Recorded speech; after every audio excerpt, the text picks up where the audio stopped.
من ہوا مسرف الملتاب، جو شخص بھی اللہ کے نبیوں یا اللہ کی کتاب کے بارے میں شکوک و شبہات کا مرتکب ہوتا ہے، مسرف ملتاب شکوک و شبہات کا مرتکب ہوتا ہے، یا پھر اس کو تسلیم نہیں کرتا اور تسلیم نہ کر کے پورا نظام تلپٹ کر دیتا ہے، کذالک یضل اللہ، ایسے ہی لوگ ہیں جن کو اللہ تبارک و تعالیٰ ان کی حرکتوں کی وجہ سے گمراہ کر دیتے ہیں، جو دین کو سمجھنا نہیں چاہتے اور دنیا کے پاس دین کو لے کے آتے ہیں۔ یہ بڑی اہم اس حوالے سے بات ہے کہ کس بندے کی نظر میں ترجیح کیا کس چیز کو ہے، دنیا کو ترجیح ہے یا دین کو ترجیح ہے، اللہ اور اللہ کے رسول کے احکامات کو وہ ترجیح پہ رکھتا ہے، ترجیح دیتا ہے، یا اپنی ذاتی معاملات کو ترجیح پہ رکھتا ہے۔ اگر ہم سنجیدگی کے ساتھ غور کریں تو ہمارے سامنے ایک نہیں سینکڑوں ہزاروں دلائل ایسے آئیں گے کہ ہم نے اللہ کی نسبت دنیا داری کو ترجیح دی، اللہ کی نسبت اپنی ذات کو ترجیح دی، اللہ کے فیصلوں کی نسبت اپنے فیصلوں کو ترجیح دی، جس کا نتیجہ یہ نکلا پھر بالآخر جب اللہ نے دبوچ لیا، اللہ کے قانون کی گرفت میں آئے، تو پھر اسی بندے کے وہ الفاظ ہیں، فرعونیوں میں ڈر رہا ہوں، انی اخاف علیکم یوم التناد، اس دن سے مجھے خوف ہے کہ تم پر وہ دن آنے والا ہے کہ جب تمہاری چیخیں نکلیں گی اور ان چیخوں کا مداوع نہیں ہوگا، یوم التناد، تم رو گے، چیخو گے، پکارو گے، کوئی تمہاری مدد کو آنے والا نہیں ہوگا۔ اور یہ وہ باتیں تھیں جو اس کی باتیں کھل کر سامنے آئیں۔ تو یہاں جناب یوسف علیہ السلام کی مثال اس نے پیش کی، اور وہ مثال پیش کرنے کے بعد کذالک یطبع اللہ علی کل قلب متکبر جبار، دو چیزیں بتائیں۔ اللہ تبارک و تعالیٰ جب اپنے بندوں میں متکبر انسانوں کو دیکھتا ہے کہ انسان اپنی جگہ، انسانیت کی جگہ چھوڑ کر اپنے آپ کو بڑا بنا کر پیش کر رہا ہے، اس کا نتیجہ یہ نکلتا ہے کہ اللہ تبارک و تعالیٰ کا قانون اس کی گرفت کرتا ہے، قابو کر دیتا ہے۔ اور یہ صرف وہ اتنا نہیں کرتا کہ وہ اپنے آپ کو متکبر ثابت کرتا ہے، جبار جو جتنا زیادہ متکبر ثابت کر دیتا ہے وہ اتنا زیادہ ظلم و جور کا بھی بازار گرم کر دیتا ہے۔ یہ وہ کیفیت ہے جس کو قرآن مجید نے ہمارے سامنے ہر دور کی کیفیت کو رکھا۔ ایک وہ شخص جو متکبر ہے، اور متکبر کی علامت ساتھ یہ ہے کہ وہ دوسروں پر ظلم و جور کی کاروائیاں کرتا ہے، جبر کا نظام مسلط کر دیتا ہے۔ حضرات، اس وقت بھی دنیا کے پورے حالات اسی کیفیت کا نمونہ ہمارے سامنے پیش کر رہے ہیں۔ ہمارے اپنے ملک میں بھی، باہر بھی، انسانی معاشرے جہاں جہاں متکبر اور جبار لوگ جس معاشرے پر اپنی گرفت کو مضبوط کر چکے ہیں، اس کا نتیجہ یہ نکلتا ہے کہ بالآخر وہ قوموں کو بھی تباہ کر دیتے ہیں اور خود بھی تباہی اور بربادی کا شکار ہو جاتے ہیں۔ اب اس متکبر اور جبار شخص جس کا نام فرعون تھا، اسی گھمنڈ میں آ کر اسے وقال فرعون یا حامان ابن لی صرحا لعلی ابلغ الاسباب، ایسا کرو ایک بڑی سی عمارت بنواؤ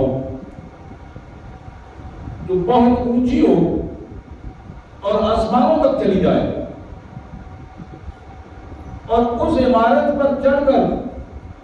میں یہ دیکھنا چاہتا ہوں، یہ زمین اور آسمان کی جو بات کرتا ہے، موسیٰ بات کرتا ہے اور اپنے الہ کی بات کرتا ہے کہ بادشاہی اس کی چل رہی ہے، میں اس بادشاہ کو دیکھنا چاہتا ہوں کہ وہ کیا کرتا ہے اور کس طرح اس کا نظام چلتا ہے اور وہ کیسے میرے مقابلے میں آئے گا۔ لعلی ابلغ الاسباب،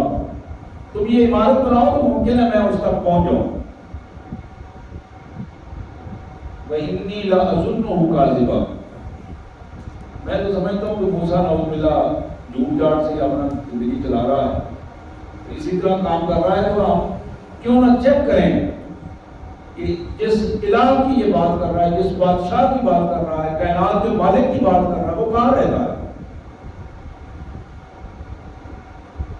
اس کے بعد اللہ نے ایک جملہ ارشاد فرمایا، وَكَذَلِكَ زُيِّنَ لِفِرْعَوْنَ سُوءُ عَمَلِهِ وَصُدَّ عَنِ السَّبِيلِ، اسی طرح فرعون کی ان رویوں اور ان باتوں کو ہم نے فرعون کے لیے مزین کر دیا تھا کہ وہ انہیں چکروں میں پڑا رہے اور انہیں چکروں میں لگا رہے اور وہ درست انداز میں، صحیح انداز میں، درست راستے پر آ کر درست فیصلے نہ کر سکے، اس لیے تو اس نے اپنے آپ کو ظالم، متکبر اور جبار ثابت کر دیا تھا۔ حضرات، اس بندے کی گفتگو جو فرعون کا وزیر تھا، قرآن مجید نے اس کا ایک جملہ اور نوٹ کیا، ہمارے سامنے رکھا، وَقَالَ الَّذِي آمَنَ يَا قَوْمِ اتَّبِعُونِ أَهْدِكُمْ سَبِيلَ الرَّشَادِ، اے قوم آؤ میری بات مانو تو میں تمہیں سیدھے راستے کی طرف لے کے جاؤں۔ اور سیدھا راستہ کیا ہے؟ انما هذه الحیات الدنیا متاع وان الاخرۃ ہی دار القرار، سیدھا راستہ یہ ہے کہ بنیادی طور پر آدمی اپنی سوچ کو درست کر لے۔ سوچ، یہ دنیا یہ محض کھیل تماشا اور آزمائش کا ایک گھر ہے، یہ ہے بنیاد، یہ پہلی چیز۔ دنیا کے بارے میں اپنا نظریہ درست کر لے۔ جب تک دنیا کے بارے میں اپنا نظریہ درست نہیں کرے گا اس وقت تک معاملات اس کے درست نہیں ہوں گے، پھر ہمیشہ خرابی پیدا ہوتی رہے گی۔ دنیا کو فانی سمجھے گا اور دنیا میں اپنے کردار کو، میرا یہاں کتنا کردار ہے، کتنی دیر میں نے رہنا ہے، میرے ابا و اجداد کدھر گئے ہیں، رشتہ دار کدھر گئے ہیں، انہوں نے کیا کچھ بنایا اور ان کو کس نے کیا کچھ بنایا اور اس کو وہاں اس سے استفادہ کرنے کی کتنی صلاحیت ملی، کتنا وقت ملا اس گھر میں اس کو رہنے کا، گاڑی لی اور کتنا وقت ملا اس گاڑی کو اسے چلانے کا۔ دنیا، اس کی سوچ، دنیا کے حوالے سے اپنی سوچ کو درست کر دو۔ جتنی دیر اللہ تبارک و تعالیٰ نے اس دنیا میں ہمیں رکھا ہے، یہ محض آزمائش کے لیے ہے۔ اللہ کے پیارے رسول صلی اللہ علیہ وآلہ وسلم نے ارشاد فرمایا کہ لوگوں، یہ دنیا یہ تمہارے لیے ایک آزمائش کا گھر ہے، آزمائش کا گھر ہے۔ اس آزمائش کے گھر کو تم رہتے ہوئے ضرورت کے مطابق ضرور اس دنیا کو استعمال کرو، لیکن اسی طرح استعمال کرو جس طرح ایک بچہ کمرہ امتحان میں امتحان دینے کے لیے جاتا ہے، وہ اس کمرہ امتحان کو اپنا مستقل گھر نہیں بناتا۔ ایک بچہ سکول میں جاتا ہے اور سکول میں جا کر تعلیم حاصل کرنے کے لیے 2 4 5 گھنٹے وہاں رہتا ہے، تو کبھی بھی اس نے سکول کو اپنا گھر نہیں بنایا۔ تو یہ چھوٹی چھوٹی چیزیں، ایک آدمی کاروباری حوالے سے بازار جاتا ہے، 2 4 6 8 گھنٹے بازار رہ کر کسی دفتر میں سروس کر کے، لیکن کبھی بھی اس نے اس دفتر کو اپنا گھر نہیں بنایا سمجھا، کبھی بھی اس نے اپنے کاروباری پوائنٹ کو اپنا گھر نہیں سمجھا۔ بظاہر یہ چھوٹی چھوٹی چیزیں ہیں، ہمیشہ گھر اس کا الگ ہوتا ہے، جہاں اس کے فیملی ہے، جہاں اس کے رہائش ہے، جہاں اس کی تسکین کا ایک سبب ہے، جہاں اس کیفیت کو اللہ کے نبی صلی اللہ علیہ وسلم نے فرمایا کہ لوگوں اس دنیا کی حقیقت کو سمجھو، جب تک دنیا کی حقیقت کو نہیں سمجھو گے، اپنا نظریہ درست نہیں کرو گے، اس وقت تک کامیابی نہیں ہوگی۔ اب اس کیفیت کو آپ نے الفاظ کی دنیا میں فرمایا، کن فی الدنیا کأنک غریب، کن فی الدنیا کأنک غریب او عابر السبیل، تم دنیا میں اس طرح زندگی گزارو جس طرح ایک بے وطن مسافر ہوتا ہے۔ غریب وہ اس کو کہتے ہیں کہ جس بندے کا اپنا مکان نہ ہو اور چلتے پھرتے وہ زندگی گزر بسر ہو رہی ہے۔ اب اس کیفیت کو کہ انسان کی سوچ کہ پتہ نہیں میرے کتنے سال ہیں زندگی کے، کتنے دن ہیں، کتنے لمحات ہیں، میں ان چند لمحات کے لیے ان بڑے بڑے معاملات کو اس دنیا میں بنا کر چھوڑ جاؤں گا، یہ تو پھر اس دنیا میں ہی رہیں گے، مجھے آگے جا کے اس کا جواب دینا پڑے گا۔ اس کیفیت کو اگر وہ بندہ سوچ لیتا ہے کہ میں یہاں جو کچھ بھی کر رہا ہوں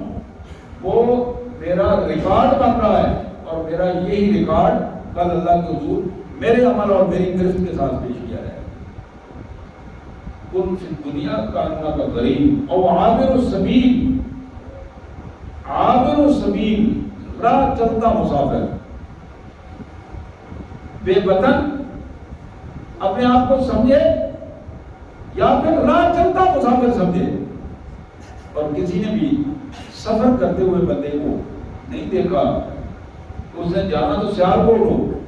اور اروب موڑ پہ بیٹھ کر وہ یہ سوچنا شروع کر دے کہ یہی میرا گھر ہے، یہی میری منزل ہے، کبھی ایسا نہیں ہوا۔ راستے میں رک سکتا ہے اپنی کسی سہولت کی تلاش میں، کھانے میں، آسانی کے لیے ریسٹ کرنے میں، لیکن منزل اس کے ذہن میں ہوتی ہے کہ میں نے فلاں جگہ پہ جانا ہے، فلاں اپنے گھر میں جانا ہے، فلاں جگہ پہ میرا کام ہے، میں وہاں پہنچنا ہے۔ میرے پیارے بھائیوں، بظاہر یہ باتیں خشک سی باتیں ہیں، لیکن حقیقت یہ ہے جب ہم اس پر غور کرنا شروع کر دیں گے تو یہی چیزیں ہمارے نجات کی بنیادی نجات کا ذریعہ بنیں گی کہ ہمیں دنیا کے حوالے سے اپنی سوچ بدلنی ہے، اور وہ سوچ جب تک نہیں بدلی جائے گی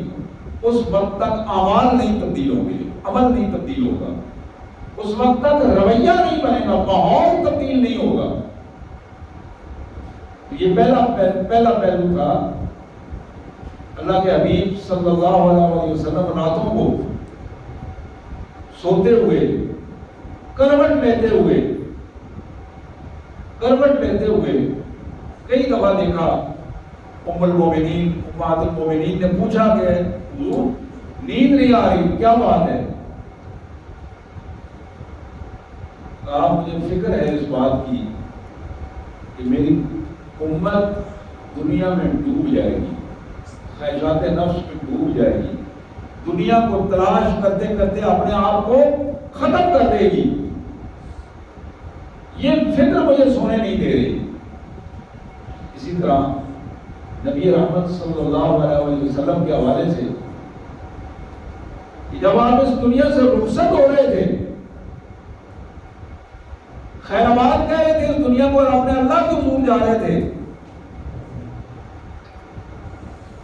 حدیث میں آتا ہے کہ آپ کے گھر میں دیا جلانے کے لیے تیل موجود نہیں تھا، تیل موجود نہیں تھا، لیکن بالکل اس کے برعکس وہ پہلو بھی سامنے آتا ہے کہ آپ کے گھر میں ایک دو نہیں 5-7 سے زیادہ تلواریں جو ہے لٹکی ہوئی تھی، زرہ لٹکی ہوئی تھی۔ میں بتانا یہ چاہتا ہوں ذرا سوچ کا آپ فکر کا انداز ملاحظہ کریں۔ ایک طرف گھر میں کئی دن چولہا نہیں چل رہا، یہ سامان ہے دنیا کا، گھر میں لائٹنگ نہیں ہو رہی، یہ سامان دنیا کا ہے، اور جہاں اللہ کے لیے میدان جہاد سجانے کی بات آتی ہے وہاں ایک دو نہیں کئی تلواریں میں وہ گھر کی زینت بنی ہوئی ہے. یہ وہ بنیادی سوچ ہے, بنیادی پہلو ہے جس پہلو کو اگر ہم آج بھی اگر ہم سنجیدگی کے ساتھ اس کو لیں تو انسانی نقطہ نظر جب کسی چیز میں تبدیل ہو جاتا ہے تو پھر انسان کی آنے والی زندگی کی یہ پوزیشن ہوتی ہے کہ پوری کی پوری زندگی کے رویہ زندگی کا بدل جاتا ہے. بات تو میں اس کی کر رہا تھا فرعون کے اس وزیر کی جو موسیٰ علیہ السلام پر ایمان تو لا چکا تھا لیکن اس نے اظہار نہیں کیا تھا اس کا, اور فرعون کے دربار میں وہ اس کا خطاب کر رہا تھا. وہاں فرعونیوں کو اس نے مخاطب کر کے کہا انما هذه الحیات الدنیا لعب دنیا متاع. یہ جو اس دنیا کے لیے یہ سارا کچھ تم کر رہے ہو یہ کیا ہے؟ یہ پرکشش نظر آتی ہے لیکن یہ اسی طرح ہے کہ ایک چیز ایک طرف سے آئی ہے دوسری طرف سے نکل گئی ہے, ایک طرف سے آئی ہے دوسری طرف سے نکل گئی ہے. یہ دنیا کا وہ نظام نہیں ہے کہ یہ ہمیشہ ہمیشہ کے لیے اللہ نے بنائی ہے. اب وَإِنَّ الْآخِرَةَ هِيَ دَارُ الْقَرَارِ, جسے دار القرار کہا جاتا ہے, ہمیشہ کا گھر کہا جاتا ہے, رہنے کی جگہ جو بہترین جگہ رہنے کی ہے وہ آخرت ہے, وہ آخرت ہے. اب یہ آخرت کی بہترین جگہ دو حصوں پر مشتمل ہے, دو حصوں پر مشتمل ہے. ایک حصہ جہنم کے نام سے اور دوسرا حصہ جنت کے نام سے. ہم سب لوگ جانتے ہیں, بار آئے اس پہ پڑھتے پڑھاتے اور باتیں کرتی رہتی ہیں. اب بہت سارے لوگ جو جنت کے خواہاں ہیں, جنت کے باسی بننا چاہتے ہیں, ہمیشہ ہمیشہ کی اپنی زندگی کو محفوظ کرنا چاہتے ہیں, ان کی اپنی پوزیشن کیا ہے؟ اپنی پوزیشن یہ ہے کہ اپنی زبان کنٹرول میں نہیں ہے, نظریں کنٹرول میں نہیں ہے, ہاتھ کنٹرول میں نہیں ہے, اپنی خواہشات کنٹرول میں نہیں ہے. اور پھر ان ساری چیزوں کے ہونے کے باوجود وہ بندہ یہ چاہتا ہے کہ میں جنت کا ٹھیکیدار ہوں, جنت کا باسی بننا چاہتا ہوں, جنت میں میرا حصہ ہے اور میں جنت میں جاؤں گا. اب ذرا آئیے رسول کائنات صلی اللہ علیہ وسلم کے ان الفاظ کی طرف. آپ نے ارشاد فرمایا لا يدخل الجنہ جسد الذی غذی بالحرام. وہ جسم جو حرام مال سے پلا ہے کسی صورت میں بھی جنت میں داخل نہیں ہو سکتا, کسی صورت میں جنت میں داخل نہیں ہو سکتا. لا يدخل الجنہ جسد الذی غذی بالحرام, حرام مال سے پلا ہوا جنت میں نہیں جائے گا. بظاہر بڑی سخت سی بات ہے, اللہ تعالیٰ معاف کرے. بعض اوقات سننے کو ماننے کو بندہ تردد کا شکار ہو جاتا ہے, لیکن حقیقت یہی ہے, حقیقت یہی ہے. اور اس کی دوسری مثال کو اللہ کے رسول صلی اللہ علیہ وسلم نے فرمائی. تم دیکھو یہ اس شخص کے بارے میں جو سینکڑوں میل سفر کر کے اپنی سواری پر یا پیدل سینکڑوں میل سے کعبۃ اللہ میں آتا ہے, کپڑے پھٹ گئے اس کے سفر میں, پھٹے ہوئے کپڑوں کے ساتھ آ گیا ہے, بال بکھرے ہوئے ہیں, گڈھا مٹی سامنے نظر آ رہا ہے, چہرے کا رنگ بدلا ہوا ہے, تھکاوٹ ہے, ربا اشعث اغبر. یہ وہ لوگ ہیں حضور صلی اللہ علیہ وسلم نے فرمایا کہ یہاں آتا ہے اللہ کے گھر میں اس توقع کے ساتھ آتا ہے میرے یہاں گناہ بخش جائیں گے, جنت مجھے ملے گی. اور یہ دنیا اسے بھی معلوم ہے, یہ دنیا کی زندگی جو تھوڑی زندگی ہے, اس تھوڑی سی زندگی میں مجھے بلاخر اپنے اللہ کے حقوق جانا ہے, اور اس تھوڑی سی زندگی کو گزار کر جب میں اپنے اللہ کو حضور جاؤں گا تو مجھے جنت ملے گی۔ حضور صلی اللہ علیہ وسلم فرماتے ہیں کئی فیستجاب، اور وہ یہاں آگے دعائیں کرتا ہے، جنت لینے کی دعائیں کرتا ہے، یا رب کے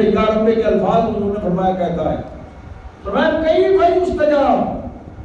اس کی دعا جنت والی کیسے مانی جائے گی، کیسے اللہ قبول کرے گا؟ مطعمہ حرام، اس کا کھانا حرام کا ہے، مشربہ حرام، اس کا پینا حرام کا ہے، ملبسہ حرام، اس کا لباس حرام کا ہے، وغذی بالحرام، اور حرام مال کھا کر وہ پڑا ہے، فانا یستجاب، کیف یستجاب، کیسے اللہ تعالیٰ اس کی دعا کو سن کر قبول کر کے اسے جنت عطا کریں گے۔ تو میں کر رہا تھا کہ آخرت جسے کہ الآخرۃ ہی دار القرار، وہ آخرت کی زندگی میں دو چیزیں ہیں، ایک جنت ہے اور ایک دوزخ ہے، اور یہ کہانی نہیں ہے، یہ حقیقت ہے۔ اب اس جنت کے حصول کے لیے جنت چیز کیا ہے؟ اللہ تبارک و تعالیٰ نے قرآن مجید میں ارشاد فرمایا جنت وہ ہے جہاں تم جو مانگو گے وہ تمہیں ملے گا، جو تمہاری سوچ میں آئے گا وہ تمہارے پاس ہوگا، اس کو جنت کہتے ہیں۔ جو سوچو گے وہ تمہارے پاس ہے، جو کہو گے وہ بھی اللہ تعالیٰ تمہیں عطا کر دیں گے، اور اس کے مختلف ابعاد والے درجات۔ ان فی الجنہ، حضور صلی اللہ علیہ وسلم نے فرمایا جنت میں کیا ہے؟ ما لا عین رأت، آج تک حقیقی طور پر انسانوں کو میں سے کسی نے دیکھا نہیں، ولا اذن سمعت، اور تمہیں پوری باتیں جنت کی بتائی نہیں گئی ہیں، تمہارے کانوں نے اس انداز میں پوری جنت کی کیفیت نہیں سن پائے، ولا خطر علی قلب بشر، اور کسی انسان کے دل پر اس کے حقیقی اثرات بھی موجود نہیں ہیں، وہ اس کا علم بھی موجود نہیں ہے۔ اس جنت کے حصول کے لیے لازم ہے کہ اس زندگی کو قربان کیا جائے، اس عارضی اور فانی زندگی کو قربان کر کے اس ہمیشہ ہمیشہ کی زندگی کا سودا کیا جائے، ورنہ پھر اس کا دوسرا پہلو جہنم ہے۔ اور جہنم کیا چیز ہے؟ وہ بھڑکتی ہوئی آگ ہے، وہ بھڑکتی ہوئی آگ ہے جس آگ کو ہم خود اپنے اعمال سے بھڑکا رہے ہیں، خود اپنے اعمال سے بھڑکا رہے ہیں۔ اور بڑی اہم حدیث مبارک حضور اکرم صلی اللہ علیہ وسلم نے فرمایا کہ جنت کا آغاز اللہ تبارک و تعالیٰ کی رحمت سے ہوگا، اور جہنم کا آغاز میری امت کے 3 قسم کے افراد سے ہوگا۔ جہنم کا آگ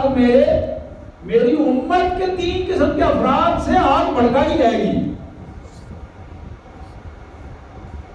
اب وہ امت، میں بھی امتی ہوں، آپ بھی امتی ہیں، بچیاں بہنیں میری بیٹی ہیں وہ بھی کسی امت سے تعلق رکھتی ہیں۔ آج 1447 سال بیت رہے ہیں، یہ ساری نبی کی امت ہے۔ اس امت کے 3 قسم کے افراد سے جہنم کی آگ بھڑکائی جائے گی۔ میں صحیح حدیث کے الفاظ آپ کے سامنے رکھ رہا ہوں۔ اس میں وہ علماء بھی ہیں، قراء بھی ہیں، تو اللہ کے دین کی بات کرتے ہیں، لیکن اس سے دنیاوی مفادات ان کے سامنے ہوتے ہیں، اپنی ذات کو آگے رکھتے ہیں، اور اللہ کے دین کو بہت پیچھے لے جاتے ہیں۔ اللہ کے دین کے بلبوتے پر اپنی ذوات، اپنی ذاتیں اور اپنے مفادات اور اپنے تعصبات کو آگے رکھ کر لے کے جاتے ہیں۔ یہی وہ علماء، یہی وہ فرقہ پرست دین کا دعویٰ کرنے والے، دین کے نام پر آستانوں میں اپنے دنیاوی معاملات کو حاصل کرنے والے، یہ وہ ظالم لوگ ہیں جن کی وجہ سے جہنم کی آگ جلائی جائے گی جن کے اوپر۔ پھر فرمایا کہ دوسرے لوگ وہ لوگ جو پیسہ کماتے ہیں، خرچ کرتے ہیں، اللہ کے نام پر بظاہر خرچ کرتے ہیں، لیکن لوگوں کو دکھا کر خرچ کرتے ہیں۔ ذہن میں یہ بات ہوتی ہے کہ لوگ کہیں جو صاحب نے بڑا ماشاءاللہ جی کمال کر دی، بڑا پیسہ دیا ہے، مسجد کو دیا ہے، مدرسے کو دیا ہے، لوگوں کی بڑی خدمت کرتے ہیں، لوگوں کے لیے آسانیاں پیدا کرتی ہیں، اشتہارات ہیں، تصاویر ہیں، اور آج کل تو یہ سوشل میڈیا نے تو پورا ایک نظام بنا دیا ہے۔ حضور نے فرمایا کہ میری امت کا وہ سخی، وہ مالدار طبقہ جو پیسہ اللہ کی رضا کے لیے بغیر خرچ کرتا ہے لیکن اپنی انا کو توڑ نہیں پاتا، ریاکاری ہوتی ہے، اور اس ریاکاری کی وجہ سے اسی کیفیت میں جب وہ اس دنیا سے چلا جائے گا تو جہنم کی آگ جلانے میں اس کو بھی وہاں رکھا جائے گا۔